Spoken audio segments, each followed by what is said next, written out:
നിങ്ങളുടെ ഈ ഉപവാസ പ്രാർത്ഥനയുടെ അവസാന ദിവസങ്ങളിലേക്ക് അടുക്കുമ്പോൾ കർത്താവിന്റെ മാറ്റമില്ലാത്ത വചനം നമ്മുടെ ഹൃദയങ്ങളുടെ നിലവാരം അറിഞ്ഞ് കർത്താവ് ഇടപെടട്ടെ എന്ന് ഞാൻ പ്രാർത്ഥിക്കുന്നു. പ്രത്യേകിച്ച് നമ്മളായിരിക്കുന്ന ഈ ലോക്ക്ഡൌണിന്റെ പശ്ചാത്തലത്തിൽ കർത്താവിനോട് കുറച്ചുകൂടെ അടുക്കുവാനും ഇന്റിമേറ്റ് ആയിട്ടുള്ള ഒരു റിലേഷൻഷിപ്പിലേക്ക് കടന്നു വരുവാൻ കർത്താവ് ഇടയാക്കട്ടെ എന്ന് ഞാൻ പ്രാർത്ഥിക്കാം. ഈ ദിവസങ്ങളിൽ കർത്താവിന്റെ ഹൃദയത്തിൽ പ്രകാശിപ്പിച്ച ഒരു ദൈവത്തിന്റെ വചനഭാഗം എന്റെ ഹൃദയത്തെ വളരെയധികം അലട്ടുന്ന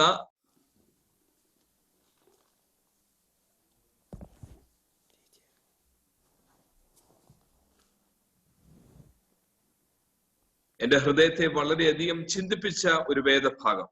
അതിലേക്ക് ഞാൻ നിങ്ങളുടെ ശ്രദ്ധയെ തിരിക്കുകയാണ്. മത്തായിയുടെ സുവിശേഷം 9-ാമത്തെ അധ്യായം, Mathews gospel chapter 9 verse 17. Matthew's Gospel chapter 9 verse 17. Neither do people pour new wine into old wineskin. If they do, the skins will burst, the wine will run out, and the wineskins will be ruined. No, they pour new wine into new wineskins, and both are preserved. I believe God wants to speak to each one of us today through these words. This is a timeless principle that we see in the scripture. മാറിപ്പോകാത്ത 2000 വർഷങ്ങൾക്ക് മുമ്പ് യേശു കർത്താവ് പറഞ്ഞ ഒരു അതിവിശേഷമായ തത്വം, അത് 2000 വർഷം കഴിഞ്ഞിട്ടും അതുപോലെ തന്നെ നിലനിൽക്കുന്നു എന്നുള്ളതാണ് ഞാൻ മനസ്സിലാക്കുന്നത്. If this verse has relevance in the first century, it has all the more relevance today in the 21st century, especially among believers. ഇത് ഈ 16-17 വാക്യങ്ങൾ, verse 16 and verse 17, it's a very common principle that Jesus is laying out before his disciples and also before the religious people of his day. What is the principle? Verse 16-ൽ നിങ്ങൾ ശ്രദ്ധിച്ചാൽ, verse 16-ൽ പറയുന്ന കാര്യവും verse 17-ൽ പറയുന്ന കാര്യവും, it is talking about the same reality. Two metaphors are used. Verse 16-ൽ ഒരു നിമിഷം നോക്കണമേ. No one sews a patch of unshrunk cloth on an old garment. കുറച്ചുകൂടെ വ്യക്തമായി പറഞ്ഞാൽ, nobody would patch a new cloth into an old garment. അത് കഴിഞ്ഞിട്ടാണ് അടുത്ത വാക്യത്തിൽ പറയുന്നത്, nobody would pour new wine into an old wineskin.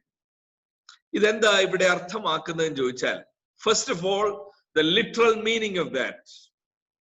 ഞാനിപ്പോ പറഞ്ഞുകൊണ്ടിരിക്കുകയായിരുന്നു, പ്രത്യേകിച്ച് നമ്മുടെ നാട്ടിലെയൊക്കെ പശ്ചാത്തലത്തിൽ most of the ladies who are homemakers are involved in stitching these days. കാരണം ലോക്ക്ഡൌണിൽ വെളിയിൽ എങ്ങും പോകാനൊക്കത്തില്ല. From morning onwards, either working on a pillow or working on a bed sheet or curtain, or ladies would understand this better.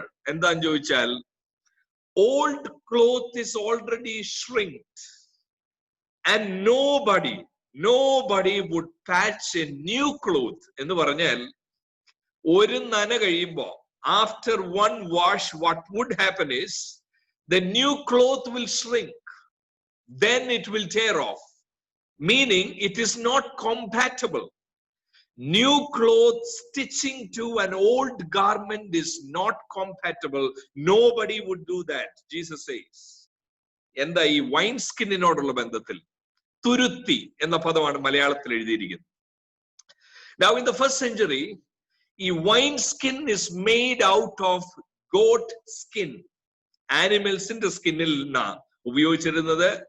Most popular way of making a wine skin is out of goat skin.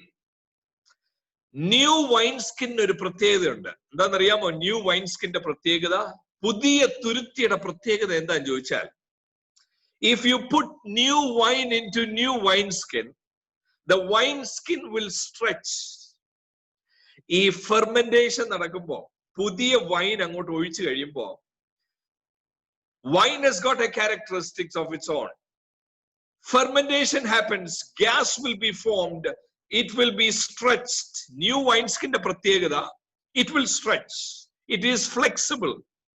പക്ഷേ Jesus പറയാ, Nobody would pour out new wine into an old wineskin എന്ന് പറഞ്ഞാൽ old wineskin പ്രത്യേകത എന്താന്ന് ചോദിച്ചാൽ it has already been stretched to the maximum. There is no place for further flexibility. It will not stretch. ഇത്രയും stretch ആയി നിൽക്കുന്ന old wine സ്കിന്നിൽ new wine ഒഴിച്ചു കഴിഞ്ഞാൽ നടക്കുന്നത് because of wine it will still undergo the process of fermentation.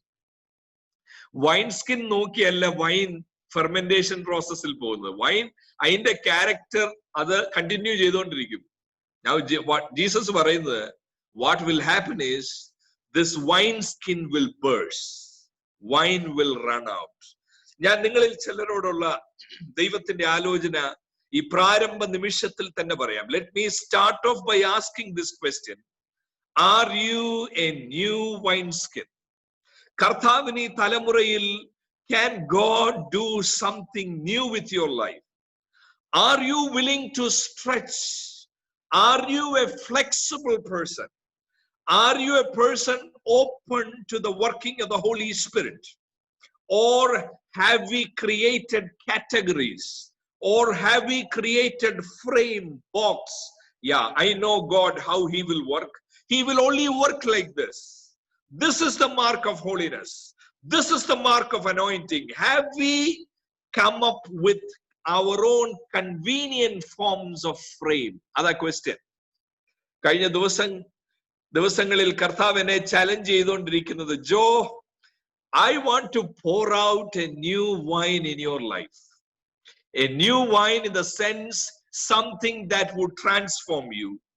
Something that will change you from inside out. Something that needs to be stretched. You got to be flexible. You got to be thinking out of the box to carry out my will in this generation.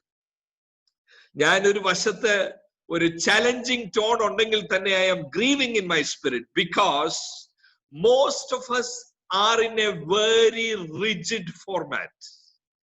If we do things out of the box, people are going to look at us and say, you are missing it. You got to be off your head to do something like this. യേശു ഈ പറയുന്നതിന്റെ കാര്യം എന്താണെന്നറിയാം. I want to quickly take you through a journey of what is happening in Matthew's gospel till this chapter 9 verse 16-17. അത് മനസ്സിലാക്കാതെ we can never appreciate this verse.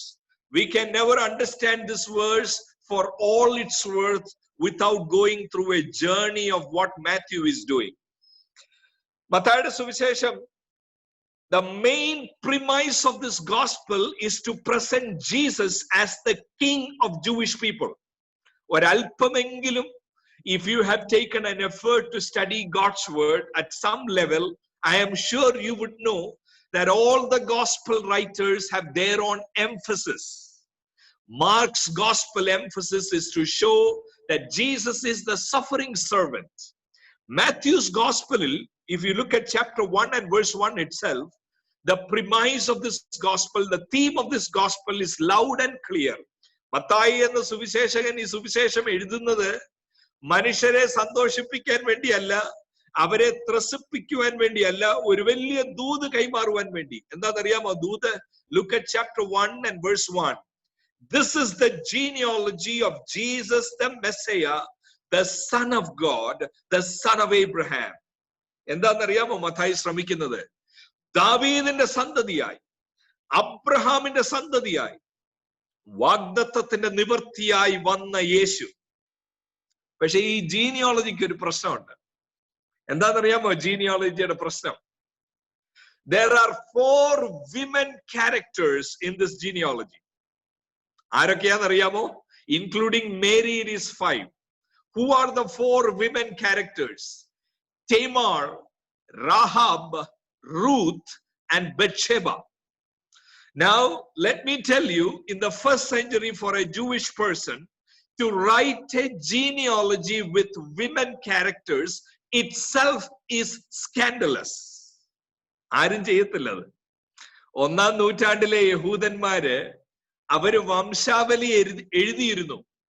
When you study the historical books, Josephusindeyum, Tacitusindeyum, so many historians from the first century would tell us Matthew is not doing something new here. Genealogy is part of the first century context. Endina first century nammade okkeyum. The other day when I went to Kerala and the vacation vendi poyappo I saw a book lying on Artipo. Nokkiyappam Kudumba Charitram. നമുക്കിതെല്ലാം അറിയാവുന്ന കാര്യമാണ്. കുടുംബ ചരിത്രം 1-ാം നൂറ്റാണ്ടിലും ഉണ്ട് കുടുംബ ചരിത്രം. പക്ഷേ Mathew is doing something different here. എന്താണെന്നറിയാമോ? വംശാവലി, it is known to everyone how to write a genealogy, but this 4 women characters, when people are going to read this, eyebrows are going to go up. Why in the world, Matthew, you want to write this? You could have written without them. അല്ലെങ്കിൽ first സെഞ്ചുറിയിൽ highlight ചെയ്യും women ക്യാരക്ടേഴ്സിനെ. എപ്പോഴാണെന്നറിയാമോ? when they are outstanding, when they have done something great. For example, if Sarah is part of this genealogy, if Rachel is part of this genealogy, nobody would be having any problem. They would appreciate it.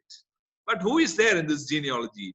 Rahab, Tamar, Ruth, who is a Moabite. You know what people are going to say? Matthew, you got to be off your head to write something like this. You got to be really making a mistake to put this 4 women characters there. പക്ഷെ മത്തായി എന്ന സുവിശേഷകൻ ഇന്നത്തെ ദിവസം നമ്മളോട് പറയുന്ന ഒരു കാര്യമുണ്ട്. എന്താണെന്നറിയാമോ? എല്ലാവരും ശ്രദ്ധിച്ചു കേൾക്കണമേ. പുതിയ നിയമത്തിലെ 1-ാമത്തെ page, the first page of the New Testament is teaching us a very important lesson. You know what? You cannot put Jesus in a framework. You cannot put Jesus in a category. He is out of the box. You cannot limit Jesus to your taste and your category. ഞാൻ പറഞ്ഞല്ലോ കുടുംബ ചരിത്രത്തെ കുറിച്ച്. ഞാൻ വീട്ടിൽ ചെന്നപ്പോ out of curiosity I took the family ഈ book എടുത്ത് നോക്കി. First page is a well known politician in Kerala. അപ്പൊ ഞാൻ എന്റെ മമ്മിയോട് ചോദിച്ചു, is this guy our relative? കാരണം I never knew that this is ഈ ഒരു വലിയ വ്യക്തി, ആളുടെ പേര് ഞാൻ പറയുന്നില്ല, he is part of our family. എന്താണെന്നറിയാം മമ്മി പറഞ്ഞേ? എടാ മോനെ, കുടുംബ ചരിത്രം എഴുതുമ്പോ ദൂരത്തുള്ളവരൊക്കെ നമ്മുടെ പാർട്ടാവും. ഈ രാഷ്ട്രീയക്കാരന്റെ ബന്ധം കണ്ടുപിടിക്കാൻ വേണ്ടി it will take 10 minutes. നമ്മുടെ അപ്പച്ചന്റെ, അമ്മാച്ചന്റെ, കൊച്ചുമോന്റെ. And next page when I turned, it is a IAS officer. ഞാൻ ചോദിച്ചു, this person is also our relative. എന്താന്ന് ചോദിച്ചാൽ ഞാൻ സാധാരണ പറയും, if you put 10 Malayalis together, or let's say 100 Malayalis together in an auditorium, leave them there for 3 hours, most probably 80 of them are going to come back and tell you we are relatives. We are very good at it. എന്താന്ന് ചോദിച്ചാൽ we will take one very popular eminent figure. നമ്മൾ പറയും, yeah, he is our relative. We boast about somebody who is well known, who has accomplished something, who is very good in the society, high standing in the society. But this is very scandalous. To have Rahab, to have Tamar, to have Ruth in the genealogy is scandaling. You got to be new wineskin to understand this. അതാ ഞാൻ പറയുന്നേ. പ്രിയ ദൈവമക്കളെ, എന്നെ കേൾക്കുന്നവരെ, നിങ്ങൾ ഈ ഉപവാസ പ്രാർത്ഥന ഈ ദിവസം കേൾക്കണം. I don't know what people have said over you. They must have said that you cannot go beyond certain limits. You have this problem, you have that problem, your family problem, you have no theological education, you are like this, you have committed this in the past. They might have said a lot of things over you. But let me pray and let me proclaim this. May God's word cancel all that negative words over your life. May God start something new in your life today. A fresh chapter, a fresh page in your life. God is going to use you in an unprecedented way. God has a great plan for your life. People may not appreciate what you are doing, but His plan will come through to your life. Mathai തുടങ്ങുന്നത്, ഞാൻ സാധാരണ when I teach Matthew's gospel in the seminary context, I tell students, if you can understand the first page of the New Testament for all its worth, you understood the message of the New Testament. You got to be out of the box, think out of the box. then only you will appreciate Jesus. Then you can look at your life and say, this God is my God. If Jesus came through this genealogy, I have hope. I must have let God down big time. I must have failed 100 times. I must have been through situation that people will not forgive. But the first page of the New Testament is giving me hope. I have hope in the Lord. ആദ്യത്തെ 4 ചാപ്റ്റേഴ്സിൽ എന്താ എഴുതിയിരിക്കുന്നതെന്ന് അറിയാം. First 4 chapters is introducing the king. ഈ introducing the king എന്ന് പറയുന്നത് that itself is scandalous. I just showed you. 5 to 7 നമ്മുടെ കുറിവാക്യത്തിലേക്ക് വരിക, chapter 9ലേക്ക് വരിക. First 4 chapters is introducing the king. Chapter 5, 6 and 7 നമ്മളെ most popularly we term it as Sermon on the Mount. This is actually about the constitution of the kingdom of God. You got to know about king in the first 4 chapters. 5, 6 and 7, king is telling, or in other words, he is bringing down the kingdom by words, by his words, by his radical teaching, by his counter-cultural teaching. He is bringing down the kingdom by words. ഈ words കേട്ടപ്പോൾ ആൾക്കാർക്കുണ്ടായ reaction എന്താണെന്നറിയാമോ? That reaction will be just like the first page of the New Testament. ഈ 4 women charactersനെ കണ്ടപ്പോൾ ഉള്ള reaction പോലെയാ the words of Jesus. എന്താണെന്നറിയാമോ? Chapter 7 verse 28. Look at 7 verse 28. When they heard the message, how did they respond? When Jesus had finished saying these things, the crowds were, I have highlighted that word in my Bible, the crowds were amazed at his teaching. Amazed. They are thinking out of the box.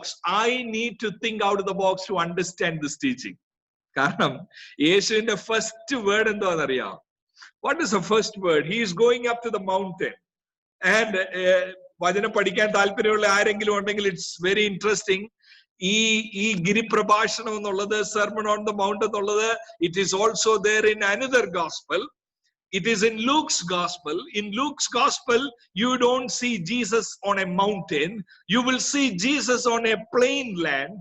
If chapter 5 verse 1 എഴുതിയിരിക്കുന്നത്, when Jesus saw the crowds, he went up on a mountainside.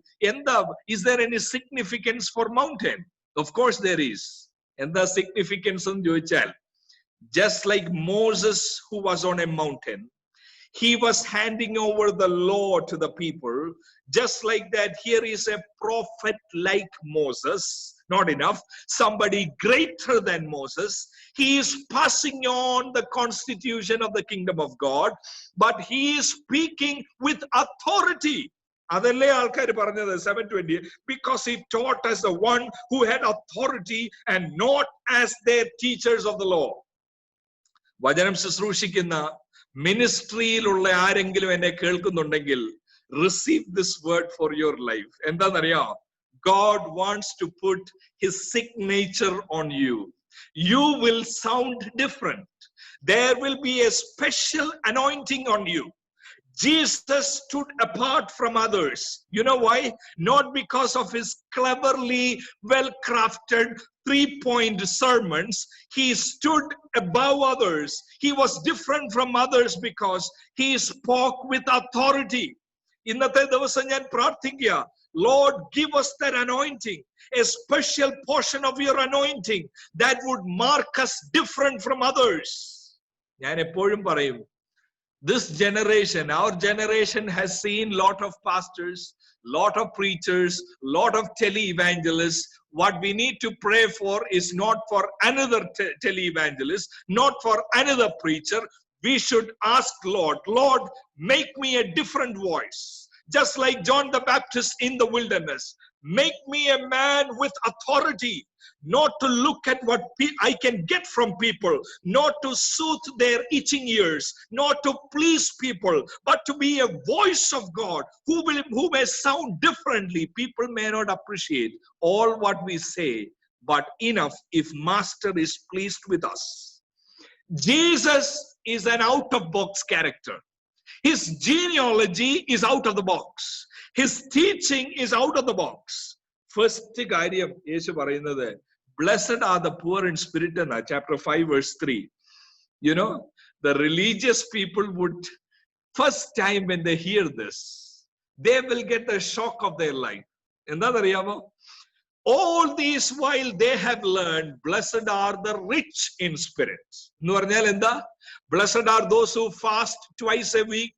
Blessed are those who pray 3 times a week, 3 times a day. Blessed are those who are rich in their study of God's word. But Jesus is going up to the mountain and saying, looking at his disciples, blessed are the poor in spirit. അടുത്ത വാക്ക് പറയുന്നത്, blessed are those who mourn. എന്തോർത്ത് കരയുന്നറിയാം? Not, ayo, when I first came to Canada, I should have started staying there. I should have got a better package. Adorthalla kariyunne. Blessed are those who mourn out of their poverty in the spirit. നിങ്ങളിൽ എത്ര പേർക്ക് ഈ ദിവസം ദൈവത്തിന്റെ സന്നിധിയിൽ, no, that is a special favor. ഞാൻ എൻ്റെ ജീവിതത്തിലേക്ക് നോക്കുമ്പോൾ, those are the moments that I treasure. എന്താണെന്നറിയാമോ treasure ചെയ്യുന്ന moments?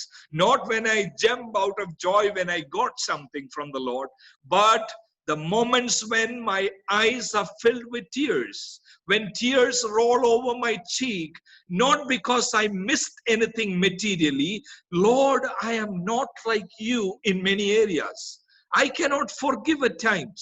There are at times where I keep grudge. There is a kind of difficulty to forgive people. Lord, I am not like you.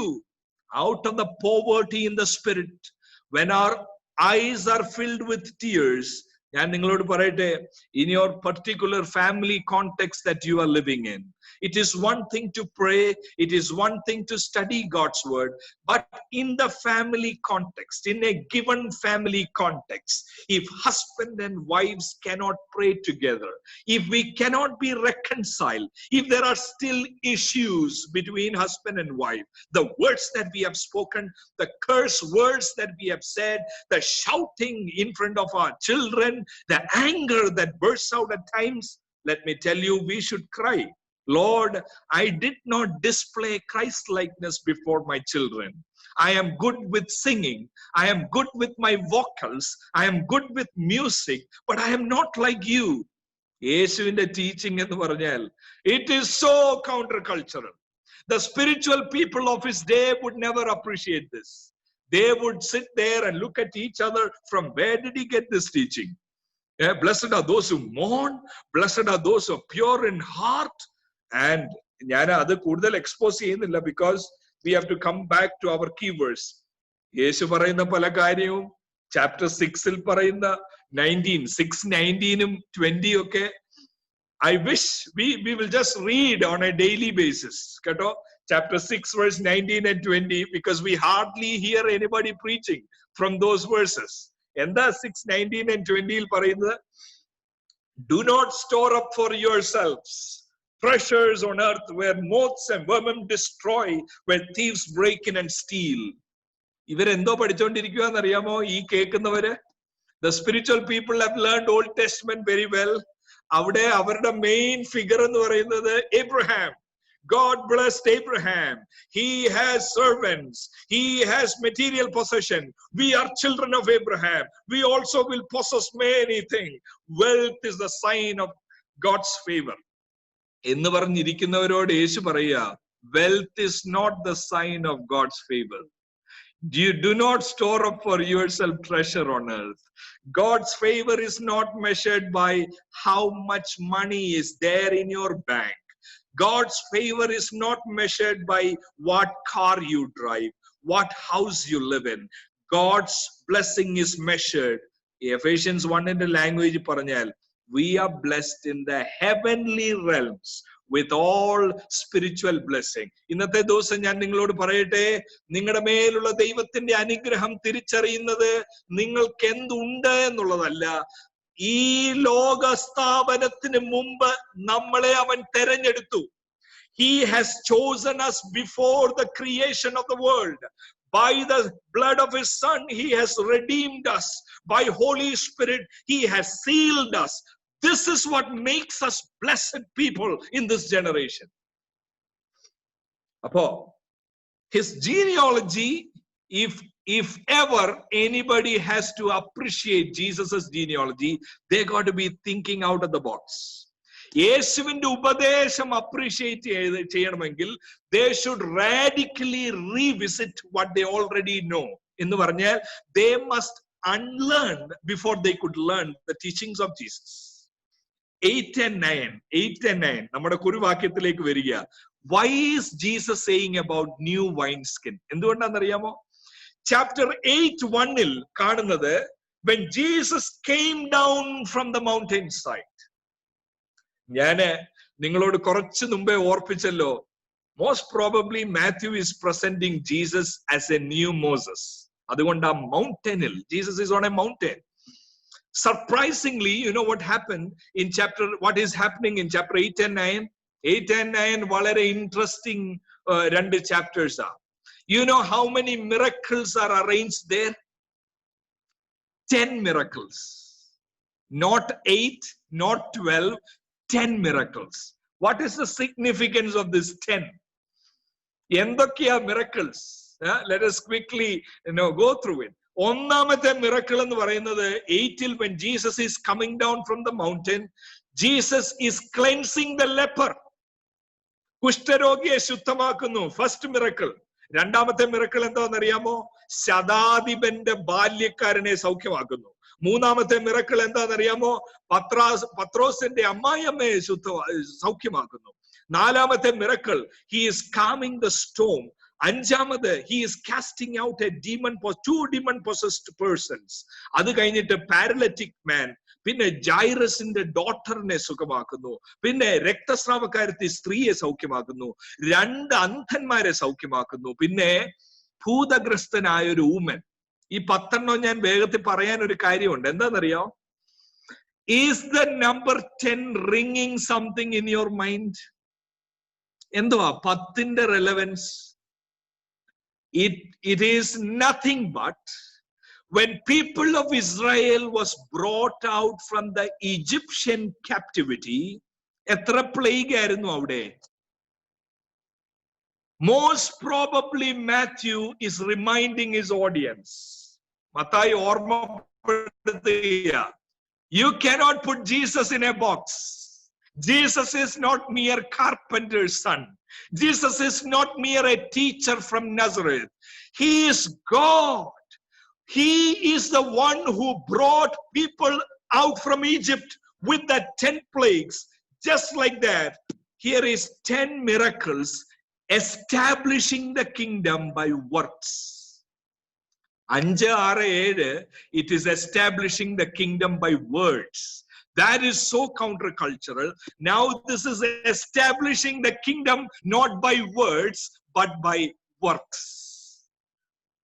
എനിക്കറിയത്തില്ല നിങ്ങൾക്ക് എത്ര പേർക്ക്, I don't know whether you are excited about that. I am excited. എന്താണെന്നറിയാമോ? Lord, I don't want to be a guru sitting there saying some good things. Lord, manifest your power through my life. Make me a channel of your healing. വിശ്വസിക്കണം. ഇന്ന് ഈ ഉപവാസ പ്രാർത്ഥനയിൽ വിശ്വസിക്കണം. When somebody is sick among us, we are all good at giving suggestions. Yeah, you go and see that doctor. There is nobody like him in our vicinity. All these are good suggestions. But as believers, as disciples of Jesus, we are asked to do something first. You know what it is? Place your hands. Place your hands. Pray for the sick. ഒരു കാര്യം ഞാൻ വിളിച്ചു പറയാം. ഇതുവരെ നിങ്ങൾ അത് ചെയ്തിട്ടില്ലെങ്കിൽ, from today start doing it. നിങ്ങളുടെ കുടുംബത്തിൽ if somebody is sick, believe in the Lord. നിങ്ങൾ നോക്കുമ്പോ നിങ്ങളുടെ കൈ, ഞാൻ എന്റെ കൈ നോക്കുമ്പോ ഇത് ബലഹീന കൈയാണ്. This is a weak hand, but I believe in the power of the Holy Spirit. I believe that God can make me a channel of his healing power. Let the healing virtue of Jesus flow through you. When you place your hand and pray for your wife, നിങ്ങളുടെ ഭാര്യ ക്ഷീണത്തിലാകുമ്പോൾ, വയ്യാതിരിക്കുമ്പോൾ, ആരെങ്കിലും ക്ലേശത്താൽ ഭാരപ്പെടുന്നവർ ഇന്നെന്നെ കേൾക്കുന്നുണ്ടെങ്കിൽ, believe in this word of God. We are serving a king who is not only establishing the kingdom by words, he is establishing his kingdom by mighty works. The same God is there today. Upavasa Prarthanayil, when 2 or 3 agree with one another, and we are listening to God's word. കൊർന്നല്യോസിന്റെ വീട്ടിൽ നടന്നതുപോലെ വചനം കേട്ടുകൊണ്ടിരിക്കുമ്പോൾ തന്നെ പരിശുദ്ധാത്മാവ് അവരുടെ മേൽ വന്നതുപോലെ ഇന്നത്തെ ദിവസം ഈ വചനം കേട്ടുകൊണ്ടിരിക്കുമ്പോൾ തന്നെ let the power of the kingdom come in your life. May you foretaste the glory of his kingdom. മനുഷ്യർ എഴുതി തള്ളിയത്, ഡോക്ടേഴ്സ് എഴുതി തള്ളിയ രോഗങ്ങളാൽ ഭാരപ്പെടുന്നവരുണ്ടെങ്കിൽ, if you are counting your months, how many more months you will live? Yes, I know I will live only for 4 months. That is doctor's report. Let me introduce you to somebody. You cannot put him in a framework. You cannot put him in a category. He can do wonders in your life. നമുക്ക് പിടിച്ചു നിർത്താൻ ഒക്കാത്ത ദൈവത്തിന്റെ കൃപ. ഈ 10 അത്ഭുതങ്ങൾ പറയാൻ ഒരു കാര്യം കൂടെ ഉണ്ട്. എന്താണെന്നറിയോ? You look at the first 3 miracles. ഒന്ന് നോക്കിയേ നിങ്ങളുടെ ബൈബിളിൽ. ഞാൻ ഓൾറെഡി പറഞ്ഞു എന്തൊക്കെയാണെന്നറിയാമോ? first 3. The first miracle itself, leper is cleansed. Second is ജാതികനായ ഒരു മനുഷ്യന്റെ ബാല്യക്കാരൻ, ശതാധിപൻ, he is a Gentile. മൂന്നാമത്തെ അത്ഭുതം എന്താണെന്നറിയാമോ? പത്രോസിന്റെ അമ്മായിയമ്മ, a woman. ഇതെന്തിനാണെന്നറിയാമോ? ഈ 3 ആദ്യം വെച്ചേക്കുന്നത്. there is a significance there. എന്താണെന്നറിയാമോ? പഴയ നിയമത്തിലെ holiness code പറയുന്നത് എന്താണെന്നറിയാം? the holiness code as is described in Leviticus and Numbers 5. Leviticus 5:3 പ്രകാരം, Numbers 5 പ്രകാരം എന്താണെന്നറിയാമോ? holiness code പറയുന്നത്, you cannot touch a leper. You cannot go near. ആ proximity ഉണ്ട്. ഇത്രയും 6 meters, ഇത്രയും ദൂരം വേണം. ആരെങ്കിലും ഒരാള് ഈ ലെപ്പറിന്റെ അടുക്കലോട്ട് ചെന്നാൽ in the first century they would cry out, I am unclean, I am unclean, go away. They are ostracized from the society. They have no place in the temple. Women ലേഡീസിന് നിൽക്കാൻ വേണ്ടി സ്പെഷ്യൽ കോർട്ട് ഉണ്ട്, പക്ഷെ ലെപ്പറിന് നിൽക്കാൻ വേണ്ടി ഒരു കോർട്ടും ഇല്ല. They are proclaimed as cursed people, under God's curse. 8-ാം അധ്യായം 2-ാം വാക്യത്തിൽ ഇത് നല്ലതായിട്ട്, ഒരുപക്ഷെ പഴയ നിയമം നല്ലതായിട്ട് അറിയാവുന്ന ഒരു കുഷ്ഠരോഗിയായത്. അതുകൊണ്ട് യേശുവിനോട് എന്താ പറയുന്നതെന്ന് അറിയാം? Look at 8:2. A man with leprosy came and knelt before him and said, Lord, Lord, if you are willing, you can make me clean. എന്താണെന്നറിയാമോ പറയുന്നേ? Jesus, I know you are able. എങ്ങനെ അറിയാം? chapter 4ന്റെ 23 onwards, Jesus is doing wonders. He is doing miracles. Leper knows very well Jesus can do it. But you know what is his question? Will he do it? Leper is thinking as an old wineskin which is stretched to the maximum. Judaism, Jewish religion, which is stretched to the maximum. ഒരു പഴയ തുരുത്തിയായി ഈ leper നിന്നോണ്ട് പറയുക, യേശുവേ, I don't know how you look at me. People tell me that I am cursed. People will not come near me. Are you willing to cleanse me? 8-ന്റെ 3-ാമത്തെ വാക്യത്തിൽ, again I have highlighted that in my Bible. എന്താണെന്നറിയാമോ എഴുതിയിരിക്കുന്നത്? That is not just to fill paper. 8-ന്റെ 3-ൽ ഒരു വലിയ സത്യം എഴുതിയിട്ടുണ്ട്. Jesus reached out his hand and touched the man. എന്തിനാ touch the man? എന്തിനാന്ന് ചോദിച്ചാൽ, I am a new wineskin. ഞാൻ ഒരു പുതിയ തുരുത്തിയില്ല. പഴയ തുരുത്തി വെച്ച് എന്നെ അളക്കാൻ കഴിയത്തില്ല. ജീസസിന്റെ മിനിസ്ട്രി അളക്കാൻ പഴയ തുരുത്തി കഴിയത്തില്ല. ആ തുരുത്തി പൊളിഞ്ഞു പോകും. ഈ യേശു ഇവനെ തൊടുമ്പോ അന്നത്തെ ആത്മീകർ യേശുവിനെ നോക്കി എന്തോ പറയുമെന്ന് അറിയാമോ? Now you are unclean. You are supposed to go through a process where you will be purified. യേശു പറയുക, you got to have a new wine skin. കർത്താവിന്റെ പുതിയ വൈനിനെ പാനം ചെയ്യണമെങ്കിൽ യേശുവിൽ നിന്ന് വരുന്ന ആ പുതിയ ശക്തിയെ നമ്മൾ പാനം ചെയ്യണമെങ്കിൽ നമ്മൾ വ്യത്യസ്തമായി ചിന്തിക്കാൻ തയ്യാറാകണം. നമ്മുടെ സംഘടനകൾ പഠിപ്പിച്ച, മനുഷ്യർ പഠിപ്പിച്ച കുറച്ച് നിയമമല്ല, കാലകർണപ്പെട്ടു പോയ കുറച്ച് നിയമങ്ങളല്ല. കർത്താവിന് ഈ സമൂഹത്തിൽ പുതിയതായി കുറെ കാര്യങ്ങൾ ചെയ്യാൻ ആഗ്രഹിക്കുന്നു. അതിന് കർത്താവിന് വേണ്ടിയത് യേശുവിനെ പോലെ ശുശ്രൂഷിക്കുന്നവരെയാണ്. He touched. എന്നിട്ടാ നമ്മുടെ കുറിവാക്യം പറയുന്നത്, nobody would pour new wine into old wineskin. You got to be new wineskin to understand this. രണ്ടാമത്തെ മിറക്കിൾ ജാതികനായ വ്യക്തി. മൂന്നാമത്തെ വുമൺ. ഇതെന്താണെന്നറിയാമോ? ഈ രണ്ടിന്റെ സിഗ്നിഫിക്കൻസ് എല്ലാ യഹൂദ പുരുഷന്മാരും, നമ്മള് ഹിസ്റ്റോറിക്കൽ ഡോക്യുമെന്റ്സ് സർവേ ചെയ്താൽ മനസ്സിലാവും, എല്ലാ യഹൂദൻ പുരുഷന്മാരും രാവിലെ എഴുന്നേറ്റ് ഇന്ന് പ്രാർത്ഥിക്കുന്ന ഒരു പ്രാർത്ഥനയുണ്ട്. You know what is that prayer? 3 things. They will thank God for 3 things. Lord God, I thank you because I am not a Gentile. I am not a woman. I am not a slave. 3 കാര്യങ്ങൾ. എല്ലാ യഹൂദനും ദൈവത്തോട് നന്ദി പറയുന്നതാ. ഞാനൊരു ജാതി അല്ലാത്തതിനായി സ്തോത്രം, ഞാനൊരു സ്ത്രീയായി ജനിക്കാഞ്ഞതിനായി സ്തോത്രം, ഞാനൊരു അടിമ അല്ലാത്തതിനായി സ്തോത്രം. ഇതെന്താണെന്നറിയാമോ? ഇത് പഴയ തുരുത്തിയ. ആ പഴയ തുരുത്തി പൊളിച്ചുകൊണ്ട് യേശു പറയുക, ശതാധിപനെ, നിന്റെ ബാല്യക്കാരനാണോ? ഞാൻ അവനെ സൗഖ്യമാക്കാം. എന്റെ രാജ്യത്തിൽ ജാതികനെന്നോ യഹൂദനെന്നോ ഇല്ല, സ്ത്രീയെന്നോ പുരുഷനെന്നോ ഇല്ല. You cannot create discrimination. You cannot create division based on gender, based on social status, based on the work you do. ദൈവസഭയോട് ഞാൻ ഒരു കാര്യം പറയാം.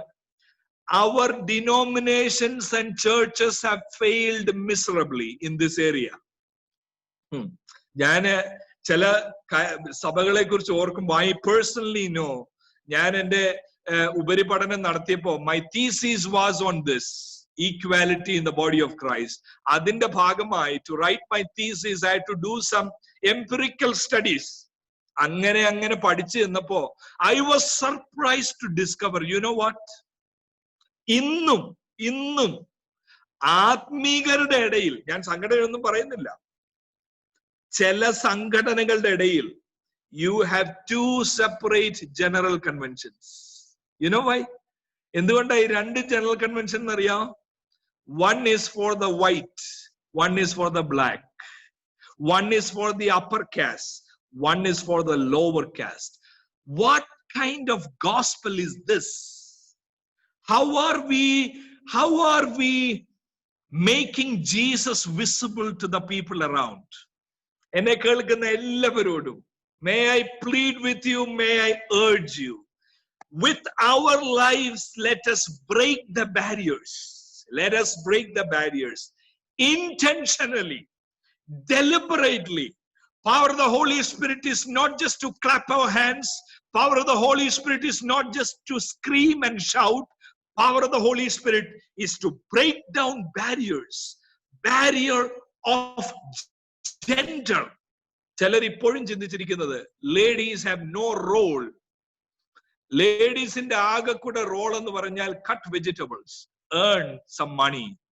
അത് മാത്രമല്ല, ഞാൻ വിശ്വസിക്കുന്ന ഒരു കാര്യം പറയാം. ഒരാള് പറഞ്ഞതുപോലെ, ഒരു ചിന്തകൻ പറഞ്ഞതുപോലെ, women are God's secret weapons. പലപ്പോഴും പുരുഷന്മാർ എഴുന്നേറ്റ് നിന്ന് പ്രസംഗിക്കുമ്പോഴോ പാടുമ്പോഴോ, they studied in the Bible college, they have the certificate. എന്നെ കേൾക്കുന്ന എല്ലാ സ്ത്രീകളോടും സഹോദരിമാരോടും എനിക്ക് പറയാനുള്ളത്, expect God to use you like Phoebe, like the Yodia, like Syntyche. There are several others who were with Jesus. Expect God to do something new through your life. നാളെ pastor ആകുമെന്നോ നാളെ presbyter ആകുമെന്നോ superintendent ആകുമെന്നോ ഒന്നും അല്ല ഞാൻ പറയുന്നത്. Those are different issues. But what I am saying is, Holy Spirit is poured on you. That is not just to cut vegetables or to earn a livelihood. Holy Spirit is poured on you, not even just to lead a victorious Christian life, but to make you a witness. ഒരു സാക്ഷിയാക്കി തീർക്കുവാൻ. എന്നിട്ട് നോക്കിയേ, ഈ ആദ്യത്തെ 3 അത്ഭുതം തന്നെ നമ്മൾ പറഞ്ഞുകൊണ്ടിരിക്കുന്നത്, we have to think out of the box to understand the first 3 miracles. Jesus cleansing the leper, you have to be out of the box to understand. Jesus healing the centurion's servant, നമ്മൾ വ്യത്യസ്തമായി ചിന്തിക്കണം. അത് കഴിഞ്ഞിട്ട് നോക്കിക്കേ, 8-ാം അധ്യായം 23 മുതലുള്ള വാക്യങ്ങൾ എന്താണെന്നറിയാമോ? കാറ്റിനെയും കോളിനെയും ശാന്തമാക്കുന്ന യേശു. ഇവരുടെ ആത്മീകരുടെ അളവുകോലിൽ യേശു നിൽക്കുന്നില്ല. ഈവൻ ശിഷ്യന്മാരുടെ പോലും in their framework Jesus is not fitting. അത് കാണിക്കുന്ന ഏറ്റവും വലിയ കാര്യം നോക്കിയേ, ആ 8-ാം അധ്യായം 27-ാമത്തെ വാക്യം നോക്കിയാൽ മതി. അവിടുത്തെ ആ ചോദ്യത്തിൽ മനസ്സിലാക്കും, ഇവരുടെ ഫ്രെയിംവർക്കിലോ കാറ്റഗറിയിലോ നിൽക്കാത്ത യേശു. 8:27 എന്താണെന്നറിയാം?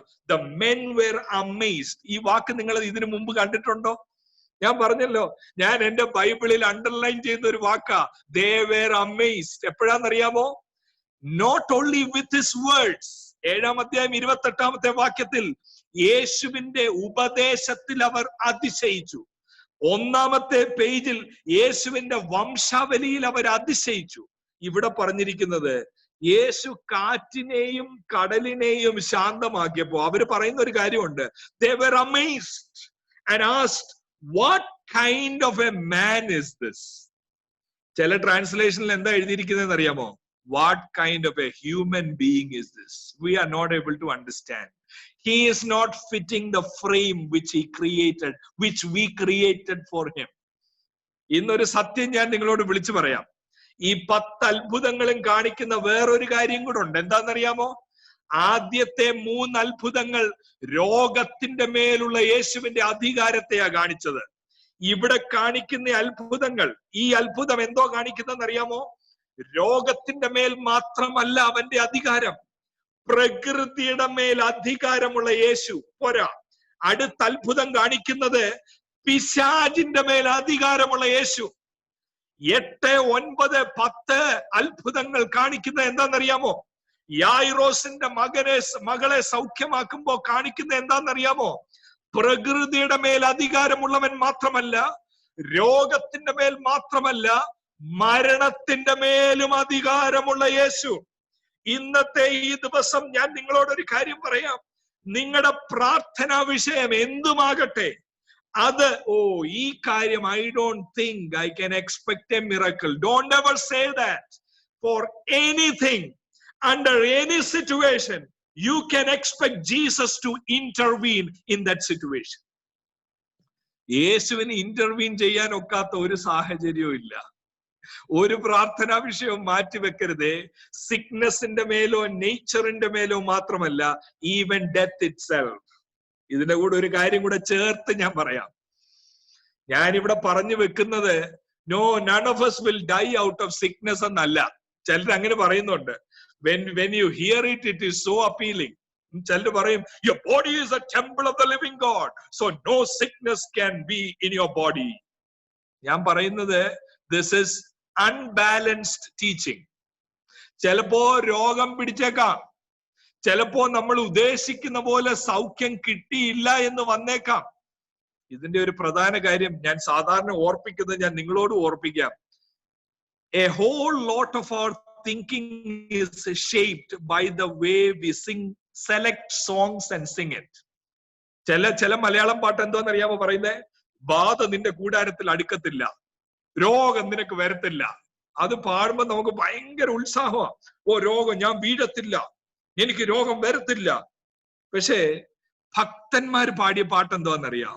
People who have really understood Jesus, people who have really understood Christian life, the core and essence of it, അവർ പാടി എന്താണെന്നറിയാമോ? രോഗം എന്നെ പിടിച്ചൻ, ദേഹം ക്ഷയിച്ചാലുമേ വേഗം വരുമെന്നാഥൻ, ദേഹം പുതുതാക്കിടാൻ. എന്നെ വളരെ സ്പർശിച്ച ഒരു പാട്ടുണ്ട്, അൻപിൻ രൂപി യേശുനാഥ, നിന്നിഷ്ടം എന്നിഷ്ടമാക്കാൻ. അതിനകത്തെ വരികളാ, മൃത്യുവിന്റെ താഴ്വരയിലും ഞാൻ തെല്ലും ഭയപ്പെടത്തില്ല, പാതാളത്തെ ജയിച്ചവനെ നിന്നിൽ നിത്യം ചാരിടുന്നു. ഇന്ന് ഞാൻ നിങ്ങളോട് ദൈവത്തിന്റെ വചനത്തിൽ നിന്നും കർത്താവിന്റെ ദാസൻ എന്ന നിലയിൽ പറയട്ടെ, രോഗസൗഖ്യത്തിന് വേണ്ടി മാത്രമല്ല നമ്മൾ യേശുവിന്റെ പുറകെ പോകുന്നത്. രോഗത്തെ സൗഖ്യമാക്കാൻ യേശുവിന് കഴിയും. എന്നാൽ ചില സമയങ്ങളിൽ രോഗത്തിന്റെ താഴ്വരയിലൂടെ നമ്മൾ കടന്നു പോയേക്കാം. കർത്താവിന്റെ ആശ്വസിപ്പിക്കുന്ന കരം അറിയേണ്ടതിന് വേണ്ടി, യേശുവിനെ പോലെ ഷെയ്പ്പാക്കേണ്ടതിന് വേണ്ടി, നമ്മളിൽ തന്നെ ആശ്രയിക്കാതെ മരിച്ചവരെ ഉയർപ്പിക്കുന്ന യേശുവിൽ ആശ്രയിപ്പിക്കുവാൻ വേണ്ടി ചിലപ്പോൾ രോഗത്തിന്റെ അവസ്ഥകൾ ഉണ്ടായേക്കാം. രോഗത്തിന്റെ താഴ്വരയിലൂടെ പോകുമ്പോൾ ശാപവാക്കുകൾ വരണ്ട, നിരാശയുടെ വാക്കുകൾ വരണ്ട, എന്തുകൊണ്ട് ദൈവം ഇങ്ങനെ ചെയ്തു എന്നുള്ള വാക്കുകൾ വരണ്ട. രോഗത്തിന്റെ താഴ്വരയിൽ വിളിച്ചു പറയണം, വേഗം വരും എന്നാഥൻ എന്റെ ദേഹം പുതുതാക്കിടാൻ. ഈ മർത്യമായ ശരീരം അമർത്യത്തെ ധരിക്കുന്ന ഒരു ദിവസം, ഈ താഴ്ചയുള്ള ശരീരം തേജസ്സിനെ ധരിക്കുന്ന ഒരു ദിവസം. കൊലോസ്യ ലേഖനം 3:4 ഭാഷയിൽ പറഞ്ഞാൽ, നമ്മുടെ ജീവനായ ക്രിസ്തു വെളിപ്പെടുമ്പോ നാമും അവനോടുകൂടെ തേജസ്സിൽ വെളിപ്പെടും. നല്ലൊരു ഗാനമുണ്ട് മലയാളത്തിൽ, ഏതാണെന്നറിയാമോ? തേജസ്സിൽ യേശുവിൻ പൊന്മുഖം ഞാൻ കാണും, കാലമേറ്റം ആസന്നമേ, അതൻ ആശയെ, അതൻ ആനന്ദമേ, അതൻ പ്രത്യാശയിൻ പ്രഭാതമേ. രോഗം പിടിച്ച് സിക്ക് ബെഡിലായി പോയ, from there we will still sing, my Jesus is coming, his strength is made perfect in my weakness, in my weakness. ഇവിടെ I cannot resist the temptation to show you an interesting thing with 4th and 5th miracle. എന്താ ഇവിടെ നടക്കുന്നതെന്ന് അറിയാം? യേശു പ്രകൃതിയുടെ മേൽ അധികാരമുള്ളവനായപ്പോൾ ആളുകൾ ചോദിക്കുക 8:27 what kind of a man is this? He is not fitting our framework, he is not fitting our category, he is out of the box. അത് കഴിഞ്ഞിട്ട് നടക്കുന്ന എന്താണെന്നറിയാമോ? ഗദരദേശത്തെ 2 ഭൂതഗ്രസ്തർ, ഈ ഭൂതഗ്രസ്തരെ, ഭൂതങ്ങളെ സൗഖ്യമാക്കി ശുദ്ധമാക്കി അവരെ പുറത്താക്കി, ഭൂതത്തെ പുറത്താക്കിയിട്ട് അവിടെ നടക്കുന്ന ഒരു കാര്യമുണ്ട്. വേഴ്സ് 32, എല്ലാവരും 32 വാക്യം ഒന്ന് ശ്രദ്ധിക്കണം. എന്താണെന്നറിയാമോ 32 വാക്യത്തിൽ നടക്കുന്നത്? പോയിക്കൊള്ളുവീൻ. അവർ ചോദിച്ച അനുവാദം പന്നിക്കൂട്ടങ്ങളുടെ മേൽ പോകാൻ. യേശു പറയാ പോയിക്കൊള്ളുവീൻ എന്ന് അവൻ അവരോട് പറഞ്ഞു. അവർ പുറപ്പെട്ട് പന്നികളിലേക്ക് ചെന്ന് ആ കൂട്ടമെല്ലാം കടും ദൂക്കത്തോടെ കടലിലേക്ക് പാഞ്ഞ് വെള്ളത്തിൽ ചത്തു, മുങ്ങിച്ചത്തു. Now I thank the Lord for the opportunity to study scripture. I want to encourage you all to study scripture systematically. എന്താണെന്നറിയാമോ? ആ കടലിൽ വീണു ചത്ത് എന്ന് ഇവിടെ പറയുന്നു. What is the previous miracle? കടലിനെ ശാന്തമാക്കി. Is there any connection? ഞാൻ ചോദിച്ചു, 10 അത്ഭുതങ്ങൾ കാണിക്കുന്ന എന്തിനാ? ഒരു പക്ഷെങ്കിൽ maybe that is talking about the 10 plagues, reminding people of the new Moses. ഇവിടുത്തെ ഇതിന്റെ പ്രീവിയസ് അത്ഭുതം എന്ന് പറയുന്നത് ശിഷ്യന്മാർക്ക് വേണ്ടി കടലിനെ ശാന്തമാക്കി. ഇപ്പതാ ഈ പിശാച് പന്നികളിൽ പ്രവേശിച്ച് അവരെല്ലാം കടലിനകത്ത് ചെന്ന് മുങ്ങിച്ചത്തു.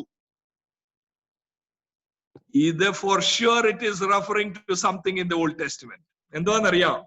In the Old Testament, people measured God's power by an event that happened. സങ്കീർത്തനങ്ങൾ 89:8-9 അവിടൊക്കെ പറയുന്ന, ഒരുപാട് സങ്കീർത്തനങ്ങളിൽ പറയുന്ന ഒരു കാര്യമുണ്ട്. Lord, you have brought your people from the Egypt through dry land. ഉണങ്ങിയ നിലത്തൂടെ ചെങ്കടലിനെ വിഭജിച്ച് നിന്റെ ജനത്തെ കൊണ്ടുവന്നു. ഫറവോനെയും അവന്റെ സൈന്യത്തെയും നീ ചെങ്കടലിൽ തള്ളിയിട്ടു. അത് തന്നെയല്ലേ മത്തായി എഴുതിയിരിക്കുന്നത്? ശിഷ്യന്മാർക്ക് വേണ്ടി കടലിനെ ശാന്തമാക്കി, എന്നാൽ ഈവിൾ സ്പിരിറ്റിനെ, ഫറവോന്റെയും സൈന്യത്തെയും ചെങ്കടലിൽ തള്ളിയിട്ടതുപോലെ ഈ പന്നികളെല്ലാം കൂടെ ഈ സമുദ്രത്തിൽ ചെന്ന് വീണ് ചത്തു എന്ന് പറഞ്ഞാൽ The God of Exodus is standing before disciples with flesh and blood. അന്ന് അവർക്ക് വേണ്ടി പ്രവർത്തിച്ച ദൈവം, അന്ന് അവർക്ക് കാണാൻ കഴിയാഞ്ഞ ദൈവം, അക്ഷരീക കണ്ണുകൾക്ക് കാണാൻ കഴിയാഞ്ഞ ദൈവം, മോശ പറഞ്ഞു ഷോ മീ യുവർ ഗ്ലോറി. ദൈവം തിരിച്ചു പറഞ്ഞു യു കാനോട്ട് സീ മീ. ആ ദൈവം, ഇതാ ദൈവത്തെ വെളിപ്പെടുത്തുവാൻ Son of God is standing. One of the purpose of incarnation is to make us understand how God looks like.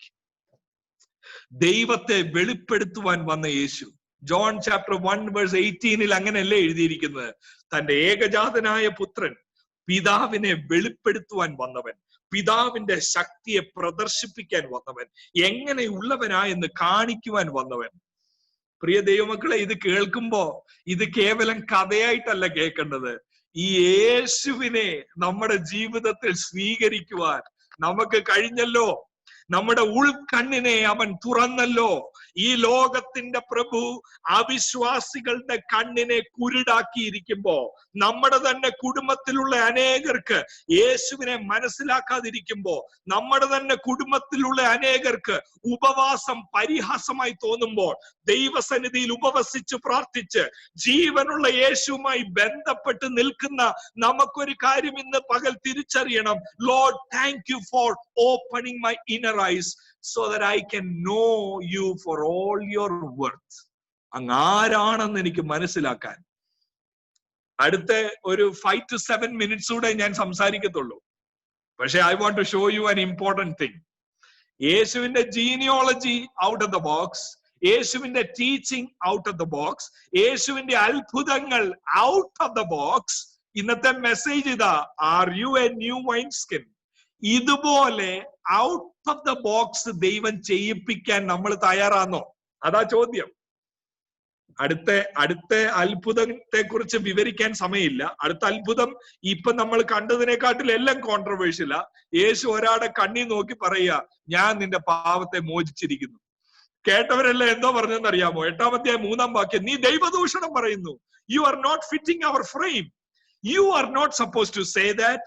Priest is supposed to say that. In the temple they are supposed to say that. After a sacrifice they are supposed to say that. But how can you say that without a sacrifice? You are not a priest. You are just a carpenter from Nazareth. യേശു ഒരാളെ നോക്കി പറയുക, നിന്റെ പാവത്തെ ഞാൻ മോചിച്ചിരിക്കുന്നു. He is out of the box. എന്നിട്ട് ഒരു കാര്യമാണ് എനിക്ക് നിങ്ങളെ കാണിക്കാനുള്ളത് for the last 5 minutes. എന്താണെന്നറിയാമോ? ഈ wine skin, are you a new wine skin എന്നുള്ളതിന്റെ ഇമ്മീഡിയറ്റ് കോണ്ടെക്സ്റ്റ് എന്തുവാന്നറിയാമോ? Jesus is in somebody's house. ആരുടെ വീട്ടിലാണെന്നറിയാമോ? ചാപ്റ്റർ 9:10. ഒരാളുടെ വീട്ടിൽ യേശു ഇരിക്കുക. ഇപ്പൊ ഒക്കെ ഈ സഞ്ചാരികളായിട്ടുള്ളവർക്ക്, നമുക്ക് സഞ്ചാര ശുശ്രൂഷ ചെയ്യുന്നവർക്ക് അറിയാം. ഇന്നാൾ ഒരാൾ ടെസ്റ്റിമണി പറഞ്ഞ പോലെ, I went four 3 days. I visited 15 houses to have chaya peene ke liye और खाना खाने के लिए 30 വീടുകളിൽ പോയി. അതാ നമ്മുടെ ടെസ്റ്റിമണി. എനിക്ക് ഇരിക്കാൻ പോലും സമയമില്ല. രാവിലത്തെ ചായ ഒരു വീട്ടിൽ, അടുത്ത ബ്രേക്ക്ഫാസ്റ്റ് ഒരു വീട്ടിൽ, നമ്മൾ ഓട്ടമാണ് വീടുകൾ സന്ദർശിക്കുക. യേശു ഒരു വീട്ടിൽ പോയി.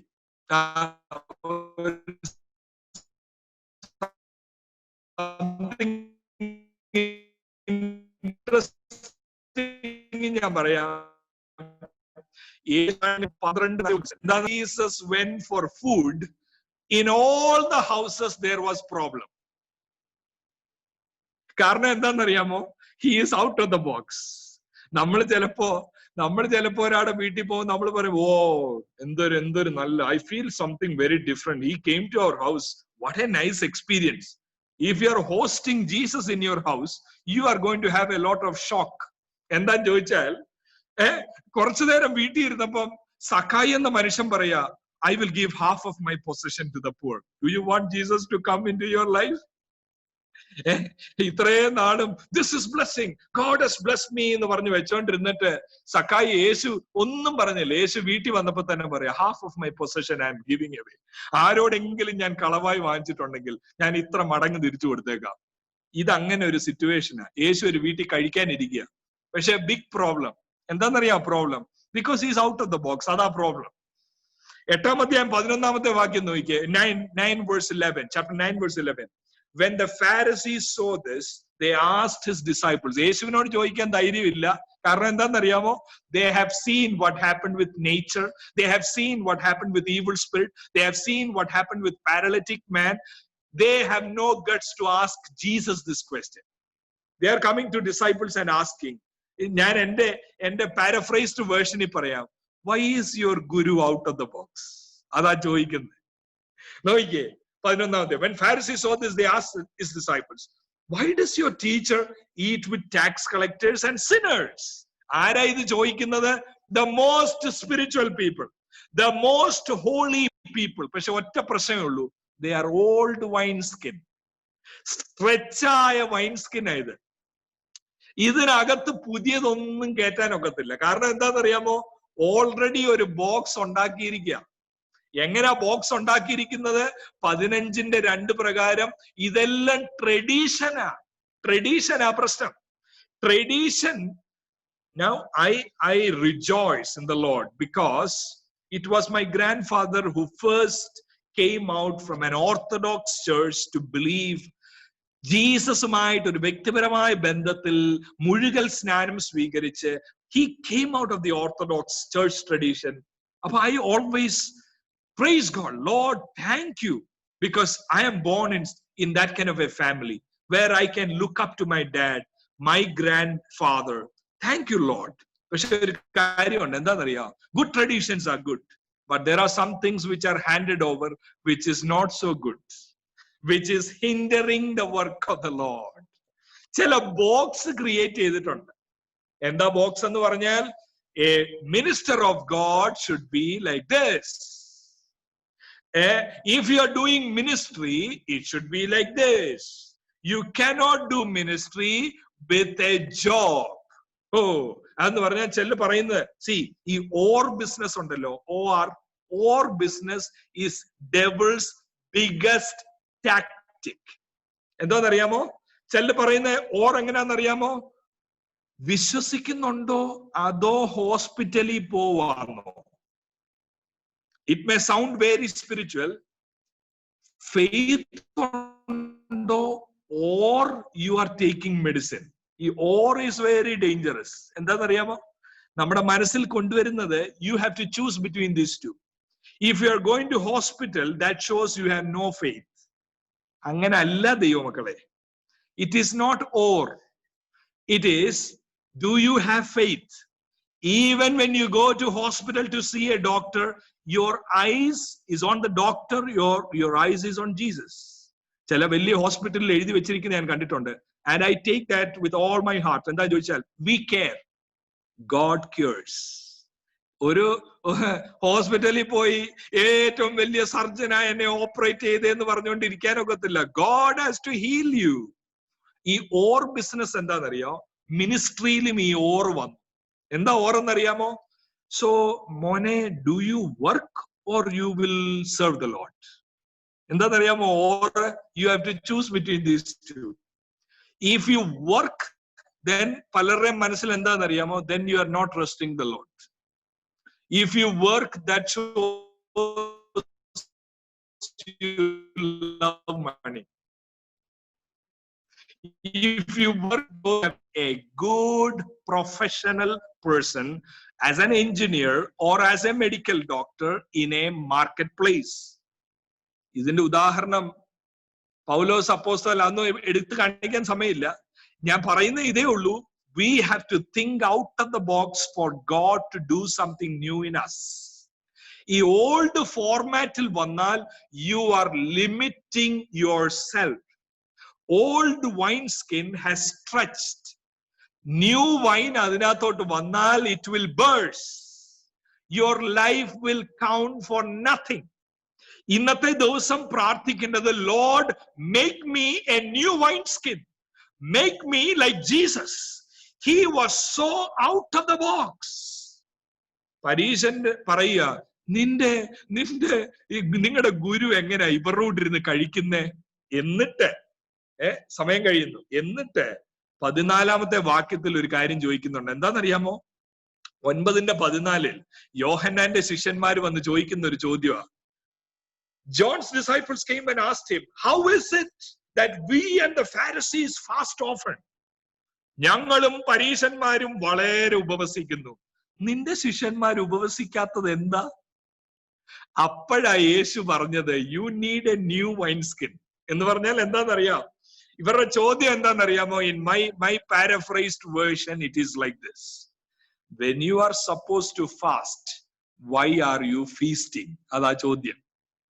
ടാക്സ് കളക്ടറായ മാത്യുവിന്റെ വീട്ടിൽ ഇരുന്ന് കഴിക്കുക ഡിന്നർ. ആരുടെ വീട്ടിലാ? അത് തന്നെ പ്രശ്നമാണ്. ചുങ്കക്കാരന്റെ വീട്ടിൽ എന്തോ ചെയ്യുക? ഫീസ്റ്റ് ചെയ്യുക. ഞങ്ങൾ എന്തോ ചെയ്യുക? ഫാസ്റ്റ് ചെയ്യുക. യേശുവിനോട് ചോദിക്കുക, നിങ്ങൾ എന്താ ഉപവസിക്കാത്ത? ഞാനൊരു കാര്യം ചോദിക്കട്ടെ, ആരെയും ഹേർട്ട് ചെയ്യാനല്ല ഞാൻ പറയുന്നത്. അത് that is my least motive in doing this, but to make you think. I don't know whether you have seen people like this or not. I have seen people. എന്താ ചോദിച്ചാൽ, Sunday morning for example, നിങ്ങള് ഇഡ്ഡലിയും സാമ്പാറും കഴിക്കാന്ന് വെക്ക. Now here is a person coming. Sunday morning are you having breakfast? Oh, we never have. ഞങ്ങൾ ഒരിക്കലും കഴിക്കത്തില്ല. Sunday morning we will never have. കാരണം ഞങ്ങളുടെ മമ്മി ഞങ്ങളോട് പഠിപ്പിച്ചിട്ടുണ്ട്, Sunday morning you are not suppose to eat. Have you seen people like that? I am not saying Sunday morning all of you have breakfast. I am not saying that. I am only saying a group of people who look down on others. Why are you feasting when we are fasting? ഞാൻ ഈ കഴിഞ്ഞ ദിവസം ഒരാളെ കണ്ടു. എന്തോന്നറിയാം? ഞങ്ങള് 11 മണിക്കത്തെ snacks കഴിക്കുക, ചായയുടെ കൂടെ സ്നാക്സ് കഴിക്കുക. സ്നാക്സ് എടുത്ത് പകുതി കഴിച്ചപ്പോ പറയാ, ഓയോ ജോ, I'm sorry, I'm fasting today. ഏത് ദിവസമായിരുന്നു അറിയാമോ? അത് ഫ്രൈഡേ ആയിരുന്നു.